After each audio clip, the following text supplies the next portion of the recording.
හරි පුතේ කට්ටියටම අයබෝවන්. අපි මේ වෙනකොට ප්‍රතිශත කොටසේ ලාභ අලාභ කියන ඒවා සහ වට්ටම් කොමිස් කියන ගැටලු වර්ග දෙකම සාකච්ඡා කරලා ඉවරයි. එතකොට පුතේ මේ ගැටලු වලින් ඔයාලට මනාවට පැහැදිලි වෙනවා ප්‍රතිශත ගාණක් හදාගන්න විදිහ. එතකොට මේ ප්‍රතිශත ගාණකදී අපි කොහොමද ඊතුරු අද අලුතෙන් පටන් ගන්න කොටසට බහින්නේ? මම ඒක කියා දෙනවා. රයිට් මාතෘකාව ලියා ගන්න ඔයාලා. බදු කියලා ලියන්න. මාතෘකාව බදු. බදු.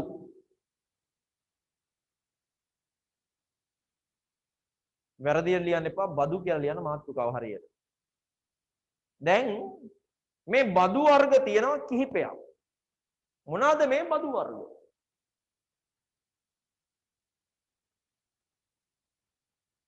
එකක් තමයි වදිනවා මෙහෙමයි බද්දක් වරිපණම් බද්ද. තව එකක් තියෙනවා තීරු බදු. තව එකක් තියෙනවා ආදායම් බදු. මෙන්න මේ බදු වර්ග ටික තමයි තියෙන්නේ. ඔය එකතු කළ වැට් බද්ද කියලා තියෙනවා. එකතු කළ ආදායම මත වැට් බද්ද කියලා. ඒක වැඩක් නැහැ. ඒක තීරු බදු ගණයම හදන ක්‍රමයක් තමයි තියෙන්නේ. එතකොට මේ බදු වර්ග තුන පදනම් කරලා කොහොමද ගණන් හදන්නේ කියන එක තමයි මෙතනදී සාකච්ඡා කරන්නේ. එහෙනම් ලියන්න බදු යටතේ බදු වර්ග තුනක්.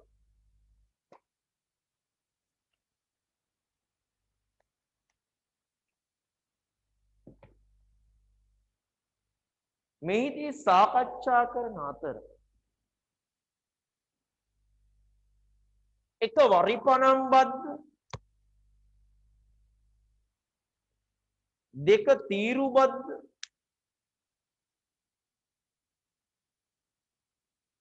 තුන ආදායම් බද්ද.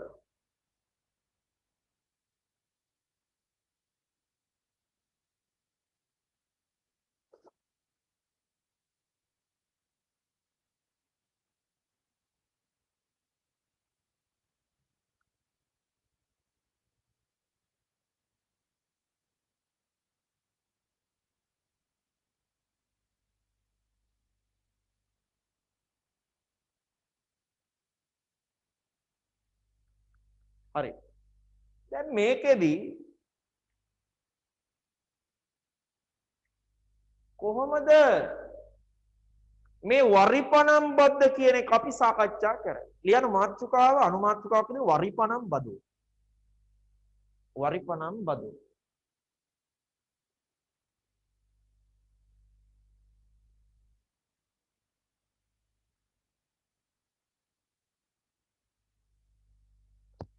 right. පුතේ මේ වරිපණම් බද්ද කියන එක. මේ වරිපණම් බද්ද කියන එක ගහන්නේ ප්‍රාදේශීය සභා, නගර සභා, පළාත් සභා කියන වගේ තමයි මේවා අය කරන්නේ. ලියන්න මෙහෙම වරිපණම් බද්ද පළාත් පාලන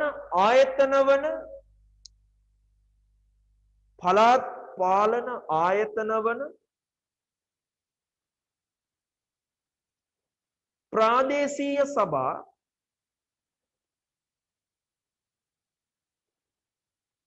නගර සභා වලින් අය කරයි. නගර සභා මගින් අය කරයි.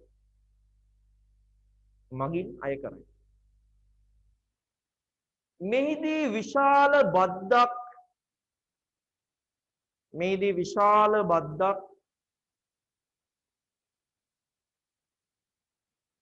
අය කරන විට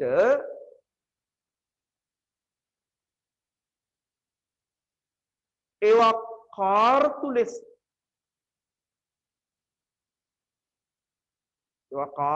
වරහන් අස්සෙ ලියන මාස 3ක කාලයක් ඒවා කාර්තු ලෙස මාස 3ක කාලයක් වරහන් වහන්න අය කරනු ලබයි. ඒ කියන්නේ වසරකට කාර්තු තියනවා පුතේ 4ක්. මාස 3 කෑලි 4යිනේ. right. එහෙනම් පළවෙනි ගාන ලියන්න. 10 වසර තිබිච්ච හොඳේ. පළවෙනි ගාන රුපියල් 80000ක් ලෙස 탁සේරු කර ඇති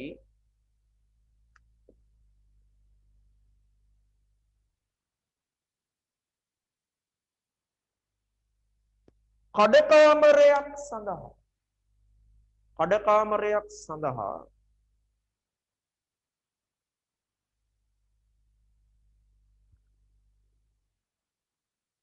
12%ක වරිපනම් බද්දක් අය කරයි.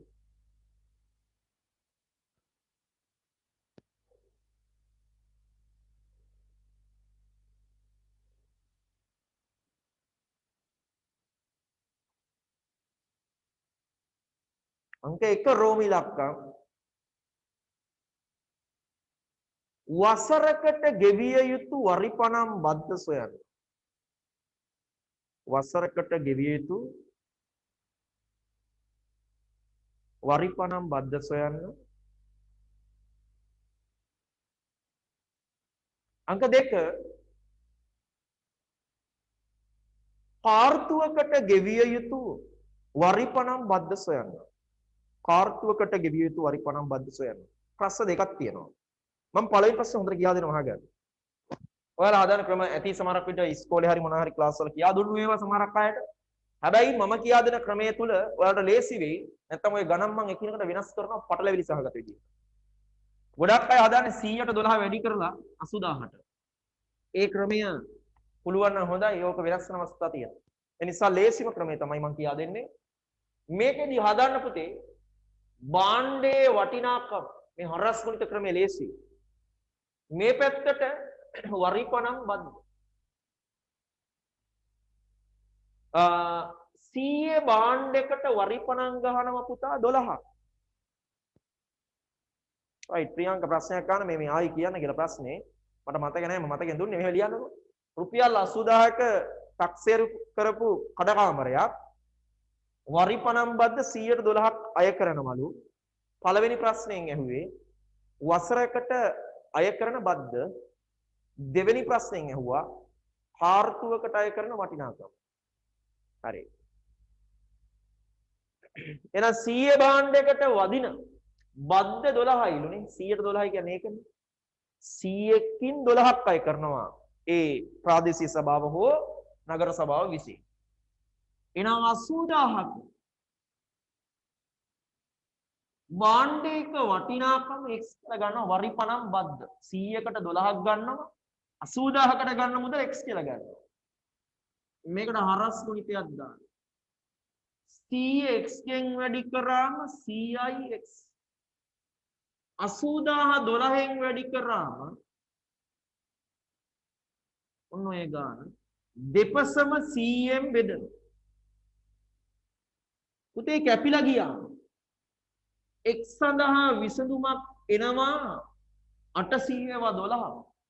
අපිට එනවා කීයද? 9600. හැබැයි ඔය උත්තරේ එන්නේ වසරකට බද්ද. එහෙනම් මේ වසරකට අය කරන බද්ද කාර්තුවකට ගන්නවා. මොකද්ද මේ කාර්තුවක් කියන්නේ? වසර කියන එක මාස 3 කෑලි වලට බෙදුවම 4යි. එහෙනම් එක කාර්තුවක් කියන්නේ මේ වටිනාකම වසරට මෙන ආදායම කඩකාමරේ ඉන්න කඩහිමියාගෙන් එකපාර ඉල්ලුවොත් අමාරුයි යාට ගෙවන්න. ඒ නිසා යාට කොටස් වශයෙන් ගෙවන්න කියනවා 4කින්. වාරික වගේ. එතකොට ඒ කාර්තුවක වටිනාකම ගන්න 4න් බෙදන්න.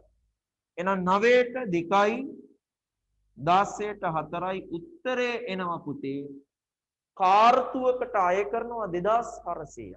ඊටම සරලයි. මම හිතනවා මේ ගාන හොඳටම තේරුණා. ඊටව පහසුවෙන් මේක හැදුවා. ඔය 100ට 12 බැලුවම ගොඩක් ලේසි. හැබැයි මම ඊළඟට දෙන ගානේදී ඔය අනා ගන්නවා. ඒ නිසා තමයි මේ ක්‍රමයට හුරු වෙන්න කිව්වේ. එහෙනම් මේ ගාන පැහැදිලිව ලියා ගන්න හදන ක්‍රමෙත් එක්ක. විශේෂයෙන් ඔයාලගේ වෙනත් ප්‍රදේශවල ඒ කියන්නේ මේ අපේ ක්ලාස් එකට සම්බන්ධ නොවන කට්ටියට සම්බන්ධ වෙන්න පුළුවන්. පිටපැතිවල ඔයාලගේ යාළුවෝ ඥාතියට කියන්න පුළුවන්.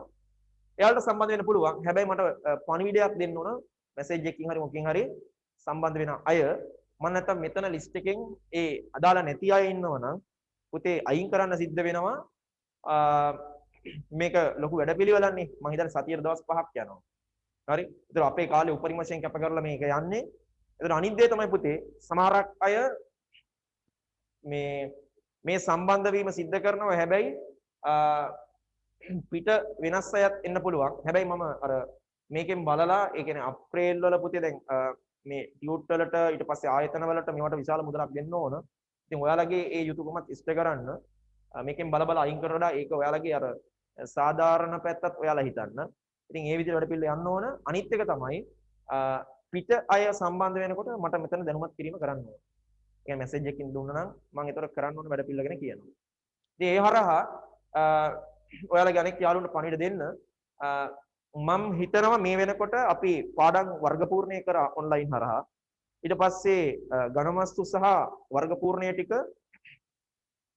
අද ටයිම් එක වෙනස් කරන්න පුළුවන්ද කියලා අහනවා. මම වෙනස් කරලා දෙන්නම්. බය වෙන්න එපා. මේ අද ඔන්ලයින් උගන්වන එක පුතේ ආයතනයේ විසින් රෙකෝඩින් එක ගහලා ඒකත් YouTube නැත්නම් මේ අපේ ඔයාලගේ WhatsApp group එකට වීඩියෝ එකක් විදිහට ෂෙයා කරනවා. හරි. ඉතින් ලොකු වැඩපිළිවෙලක් යන්නේ තේරෙනවනේ. ඉතින් ඒක නිසා ඒක බය වෙන්න එපා. ක්ලාස් එක ක්ලෑෂ් වෙන අයට සෙනසුරාදා දවස් විතරක් රෙකෝඩින් එක ගහලා නැවත වීඩියෝ එක අප්ලෝඩ් කරනවා. ඔයාලට බලන්න පුළුවන් විදිහට. හරිනේ. ඉතින් ලොකු වැඩපිළිවෙලක් යනවා කියන එක පැහැදිලිව තේරෙනවා. හරි. ලියා ගන්න.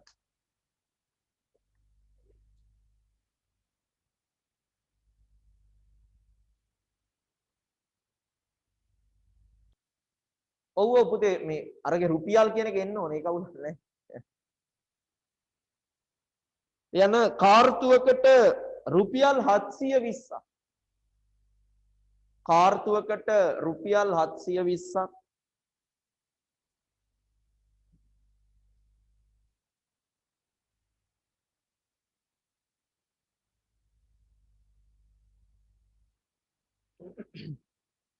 කඩහිමියෙකුගෙන් අය කරන අතර කාර්තුවකට රුපියල් 720ක් කඩහිමියෙකුගෙන් අය කරන අතර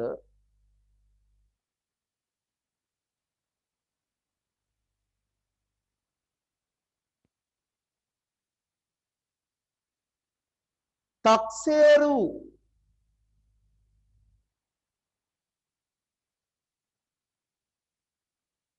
වටිනාකම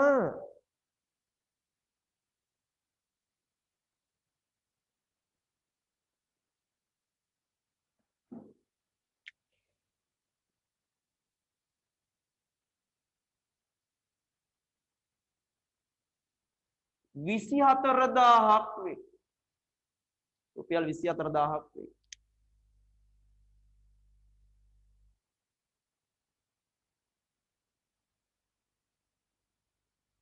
අය කර ඇති වරිපනම් බදු ප්‍රතිශතය අය කර ඇති වරිපනම් බදු ප්‍රතිශතය ගණනය කරන්න. හරි පටාර ගාලා කරන්න. මාළු ගාන නෙවෙයි හොඳට කල්පනා කරන්න.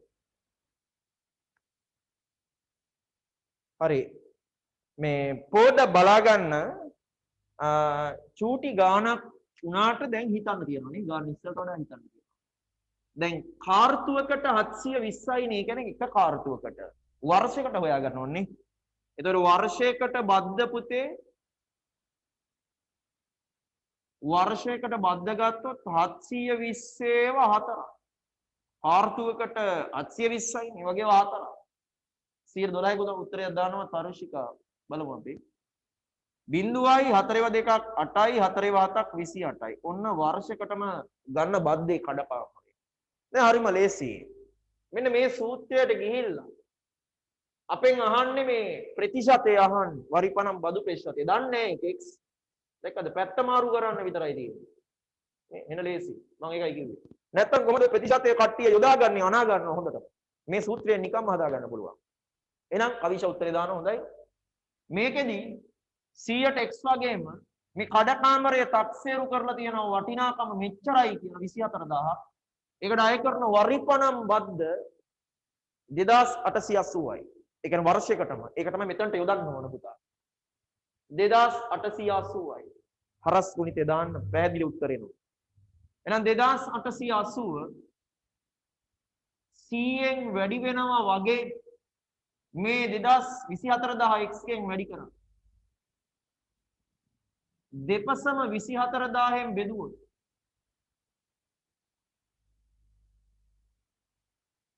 කැපෙනවා මේකට මේක. මේ බිංදු දෙකට දෙකක් කැපෙනවා. බිංදුවට බිංදුවක් කැපෙනවා. මේක බෙදුවොත් එහෙම 1.48ට දෙකක් වෙනවා 100ට 12 උත්තරේ. බලන්න. දුලක්ෂික උත්තර දාන හොඳයි. එහෙනම් ඊටාම සරලව උත්තරය අපිට ගන්න පහසුවෙන් හැකියාව ලැබෙනවා. ඊළඟට මෙහෙම ලියමු.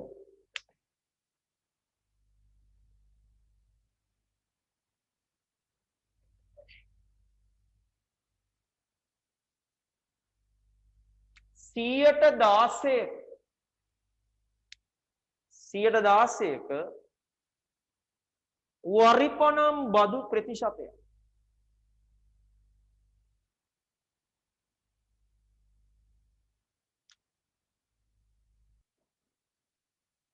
අය කරන නගර සභාවක් විසින්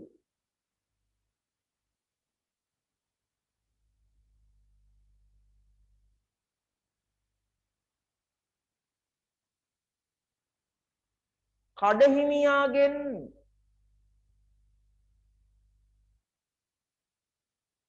කාර්තුවකට 3264ක්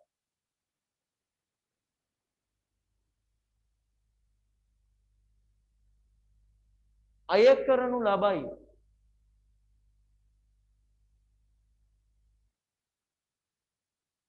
අය කරනු ලබයි.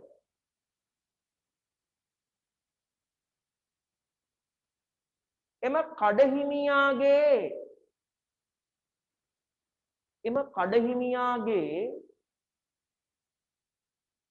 කඩය තක්සේරු කරන ලද මුදල සොයන්න. කඩය තක්සේරු කරන ලද මුදල සොයන්න. ඔය ටික කල්පනා කරලා හොඳට ඔන්න ඔය ආදේශය දාගෙන වේගෙන් හදා ගන්න ගන්න.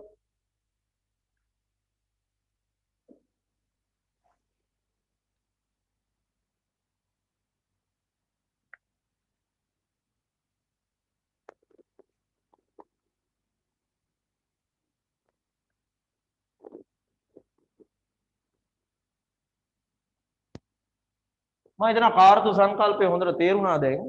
බලමු ගාන හදන විදිහ මම කියා දෙන්නම්. ඉස්සෙල්ලම කාර්තුවකට පුතේ දීලා තියෙනවා 3264. වර්ෂයකට ගන්න 4න් වැඩි කරලා එතකොට වර්ෂයකට බත් දෙනවා. 16න් 6යි 1යි 24යි 1යි 25න් 5 2යි 4 2 8යි 2යි 10න් බිඳුව 1යි 4 3 12යි 1යි 13 13056ක් යනවා. ඊළඟට මොකද්ද කරන්නේ? මේ 100 බාණ්ඩයකට වටිනාකම බද්ද 16යි. 100කට 16ක බද්දක් වදිනකොට මෙච්චර බද්දක් අය කරලා තියෙනවා. තක්සේරු කරපු වටිනාකම නැතුව. ඒ බාණ්ඩේ තක්සේරු කරපු වටිනාකම නැතුව. ඒක තමයි අහන්නේ. ඊටාම සරලයි. එන ඕකට දාන්න හරස් ගුණිතය. 100 වැඩි කරනවා 13056න් x වැඩි කරනවා 16 දෙපසම 16න් බෙදුවොත් පුතා උත්තරේ එනවා. මෙතන ලස්සනට කැපෙන්න ඕන බලමු අපි. කැපෙයිද බලමු. 130ට 16 කීයයි?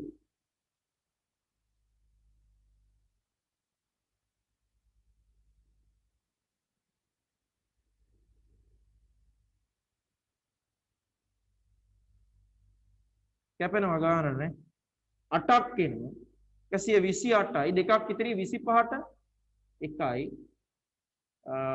එතකොට 16යි කියන්නේ 9යි 96ට 16 6ක් වදිනවනේ එහෙනම් 816 100ෙන් ගුණ වුණාම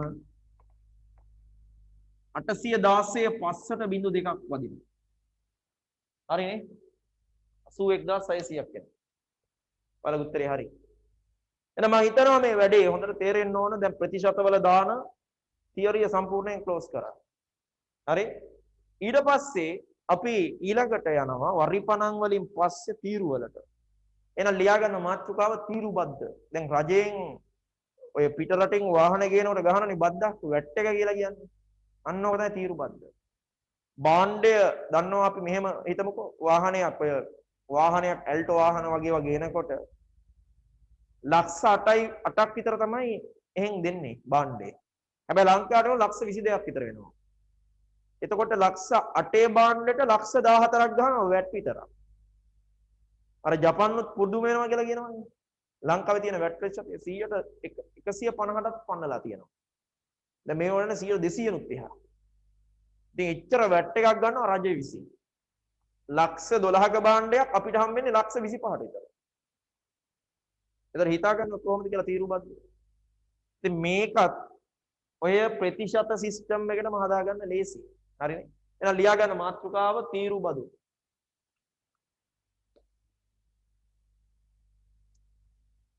තීරුබදු.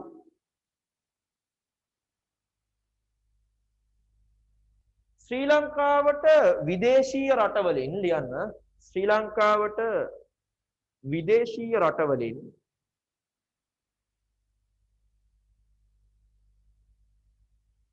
භාණ්ඩයන් අලෙවි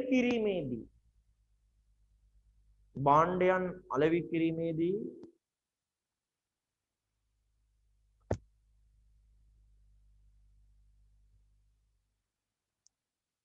තීරුබද්දක් අය කරනු ලබයි.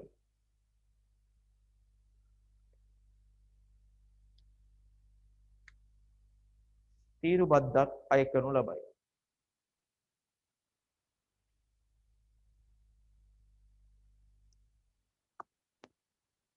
විශේෂ අවස්ථාවලදී රජය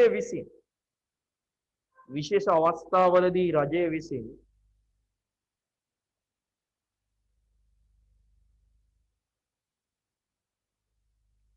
මෙම තීරුබද්ද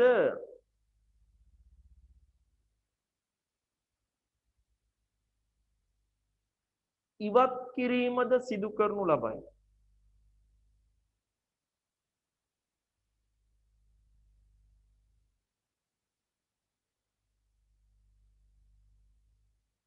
හරි.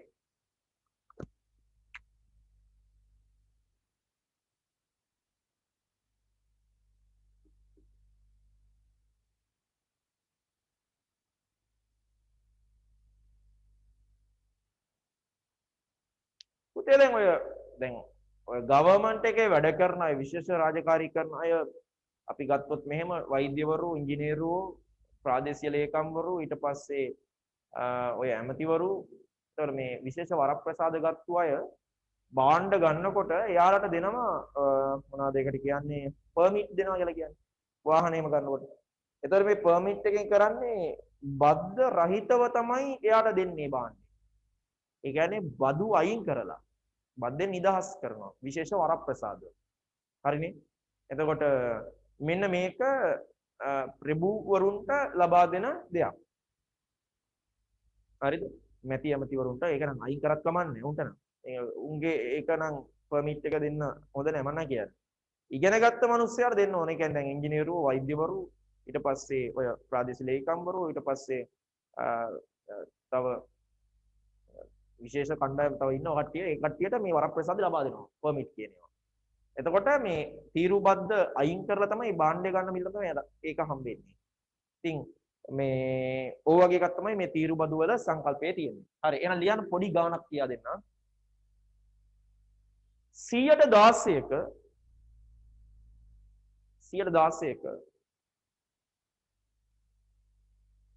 තීරුබද්දක්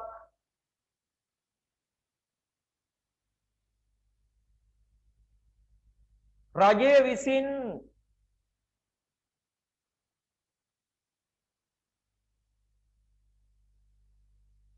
රුපියල් 20000ක රූපවාහිනියක් සඳහා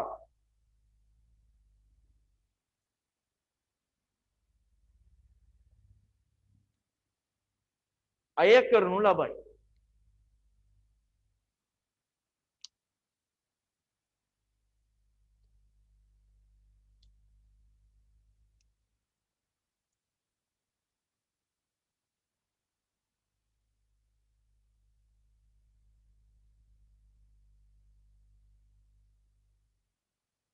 අංක 1 අය කරන තීරුබදු ප්‍රමාණය සොයන්න.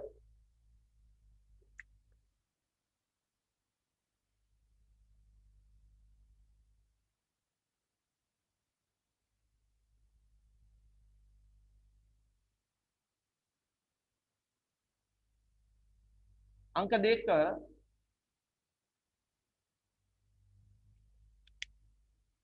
තීරුබදු සමග භාණ්ඩයේ වටිනාකම සොයන්න. ඒක කියන තීරුබදු සහිතව.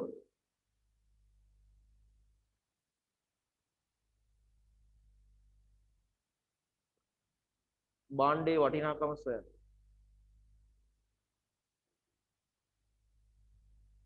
හරි. කොහොමද දාදන්නේ? මෙන්න මෙහෙම. 100ට 16ක බද්දක් ගහනවා පුතේ. 100 භාණ්ඩයක් ලංකාවට ගෙනකොට 16ක බද්දක් ගන්නවා. එතකොට 20000ක භාණ්ඩයක් ගෙනකොට කොච්චර බදු ප්‍රමාණයක් ගන්නවද? භාණ්ඩයේ තරම ලොකු වෙන වදින බද්දත් වැඩි. ඊටම සරලයි භාණ්ඩයේ ලිව්ව තීරු බද්ද ලිව්වා. 100 භාණ්ඩයකට 16යි 20000ක භාණ්ඩයකට කීයද? හරස් ගුණිතේ දාන්නේ. එහෙනම් 100x ගෙන් වැඩි කරාම 100ix 20000 16න් වැඩි කරාම 20000 වාරයක් 16 දෙපසම 100න් බෙදන්න. එතකොට එනවා පුතා බද්ද 20000ක භාණ්ඩයකට වදින 3200ක් එනවා. හැබැයි ඔය බද්ද ඔය ගාන වුණාට භාණ්ඩය 20000 භාණ්ඩය ඔය ගානට දෙන්නේ නැහනේ. එතකොට බද්දත් එකතු වෙලා තමයි භාණ්ඩය ලැබෙන්නේ අපිට. කොහොමද ලැබෙන්නේ?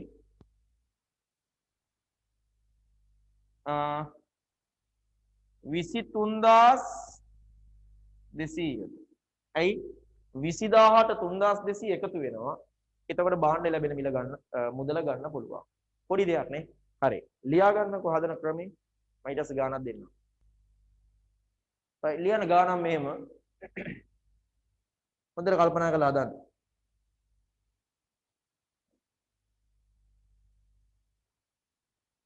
සියයට 40ක තීරු බදු ප්‍රතිශතයක්.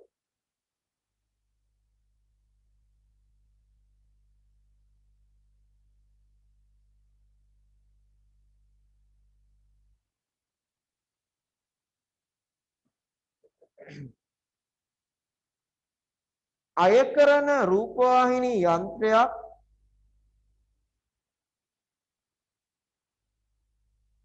අය කරන රූපවාහිනී යන්ත්‍රයක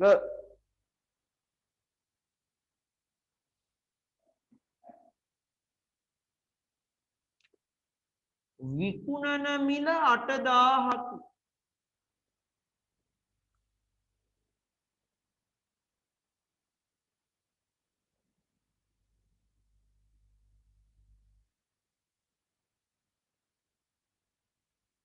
එය ගත් මිල සොයන්න.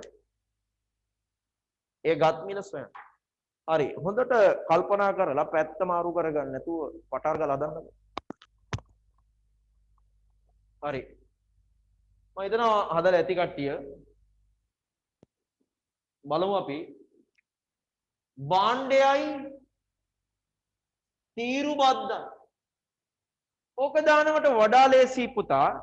ප්‍රශ්නය තුල බලන්න ප්‍රශ්නේ කියවලා මොකද්ද තියෙන්නේ කියන එක. ඔගේ කියන්නේ භාණ්ඩයක පෙරමිලයි විකුණුම් මිලයිනේ. එතකොට පෙරමිල තියෙනවා ඕකේ. සෝරි පෙරමිල අහනවා විකුණුම් මිල දීලා. එන්නේ ඒ ප්‍රශ්නේ ඉරවුල් කරගන්න ඕනේ. ඒ නිසා මම මෙතනට දාන්නේ භාණ්ඩයේ සටහන් කරපු පෙරමිල.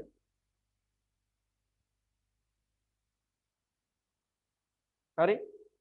පිටරටින් එවනකොට භාණ්ඩේ සටහන් කරලා තියෙන මිලක් තියෙනවා. විකුණපු තීරු බද්ද ගහලා විකුණපු මිලක් තියෙනවා. සහිත මිල. මේක තීරු බද්ද රහිත මිල. 100 භාණ්ඩයක් ගත්තොත් පුතා එක තීරු බද්දක් ගහලා විකුණන්නේ 40ක් එකතු කරලා 140කට. ඒතර භාණ්ඩය සටහන් කරලා තියෙන මිල අහනවා දන්නේ. හැබැයි භාණ්ඩය විකුණපු මිල දීලා කීයද? 8000කට. දැක්කනේ තීරු බද්දත් සමග භාණ්ඩය විකුණපු මිල 8000යි. ඕකට දාන හරස් ගුණිතය. බලන්න ප්‍රතිශත කොච්චර ලේසි වෙනවද? එහෙනම් 8000 වැඩි කරා නම් හරි 100 x වැඩි කරා නම් හරි 140. මේ දෙපසම 140න් බෙදලා බලන්න.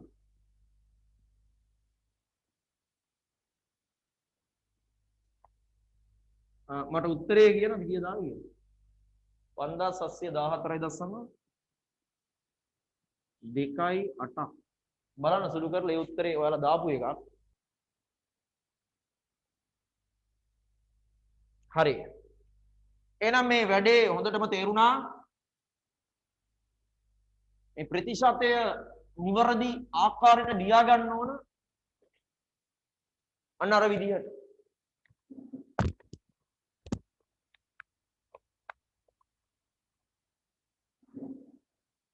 ඊළඟ ගාන අවසාන ගාන මම අද හදන මේව ලියන්න පුතේ.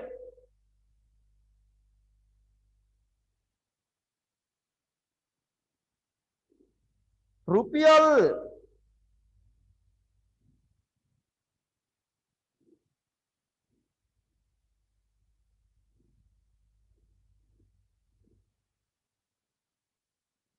විසි 6,000කට විකුණන ලද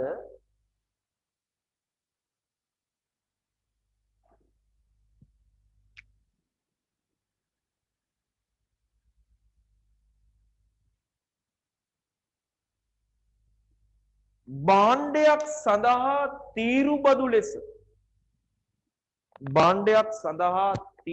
ලෙස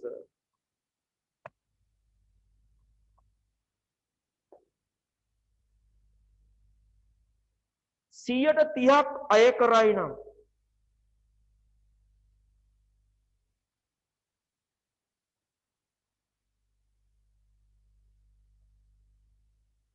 එම භාණ්ඩයේ සටහන් කරන ලද මිල සොයන්න.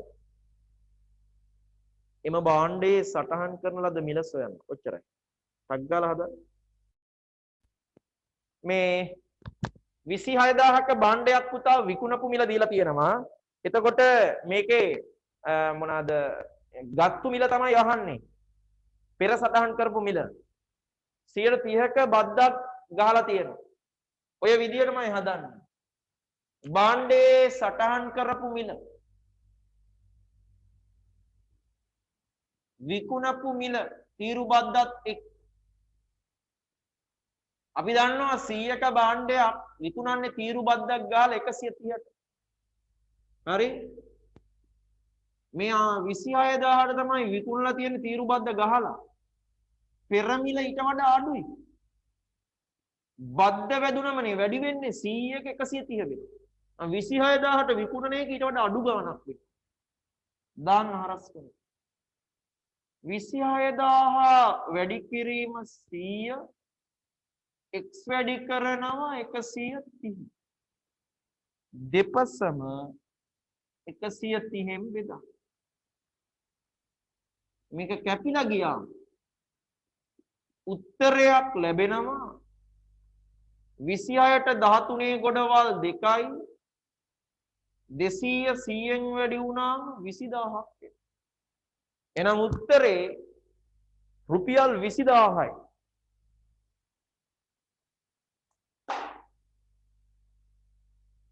එතකොට අද අපි කතා කරේ මේ තීරු බද්ද සහ වරිපනම් බද්ද කියන එක. සඳුදා ආයි හම්බෙනවා. එදාට පුතේ කතා කරන්නේ ආදායම් බදු කියන කොටස. මේ ආදායම් බදු කොටස ඉවර වුණාට පස්සේ අපි පටන් ගන්නවා 11 වසරේ 10 වසරේ ආපහු සුළු පොලිය කියන කාණ්ඩේ මේ පාර විභාගයට පැහැදිලිව දැම්මේ සුළු පොලිය ගන්න. සිම්පල් ඉන්ට්‍රෙස්ට් සුළු පොලිය. මේ ටික හිතුවේ නෑ සමහරක් අය 11 වසරේ කොටසෙන් එයි කියලා. 10 වසරෙන් තමයි දාලා තිබ්බේ. ඒ නිසා සුළු පොලියත් කියා දෙනවා. ඒතර ඔක්කොම සියල්ලම පිළිවෙලට කියා දෙනවා. ටියුට් වල වැඩපිළිවෙල අනිවාර්යෙන් කරන්න. මම ටියුට් ඉස්සරහ සාකච්ඡා කරනවා ආපහු. ඒ නිසා ඒව අරගෙන වැඩ ටික කරන්න. ඒක අනිවාර්යයෙන්ම මම මතක් කරේ. ඔයාලත් ඒ වැඩපිළිවෙල අනිවාර්යෙන් කරන්න ඕන. අර විශේෂයෙන් පිටාය සම්බන්ධ වෙනවා නම් මැසේජ් එකක් කරා මට මේ WhatsApp නම්බරේ මැසේජ් එකක් දෙන්න. අද උගන්වපු රෙකෝඩින් එක ඔයාලට රෑ වෙද්දි මම මේක අප්ලෝඩ් කරලා ඔයාලට බලන්න හැකියාවක් ලැබෙන්න සලස්වනවා. හරි. එහෙනම් අදට මම ඔයාලෙන් සමුගන්නවා. ආයුබෝවන්.